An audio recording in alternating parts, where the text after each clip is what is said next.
বললে যাইয়ে আর ভালো না হইলে চুপচাপ অপমান না করে হাইটে যাইয়ে। না অনেক কষ্ট করে মানে এটা আসলে আমাদের তো নারিকেল কুরানি নাই তো আপু ওনার মাথায় বুদ্ধি আছে কিভাবে কি করতে হয়, সব কাজের সমাধান আছে ওনার মাথায় ইনশাল্লাহ। ভালো সবকিছু বুঝে কিভাবে কি করতে হবে।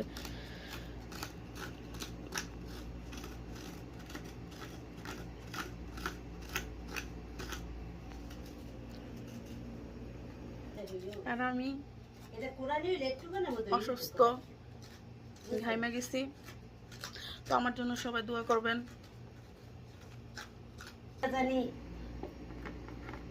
থাকতে পারে। আমারও মাশাআল্লাহ মাশাআল্লাহ দেখো। হ্যাঁ হ্যাঁ এখন কমাই দিছি, বলকা আয়সা পড়ছে।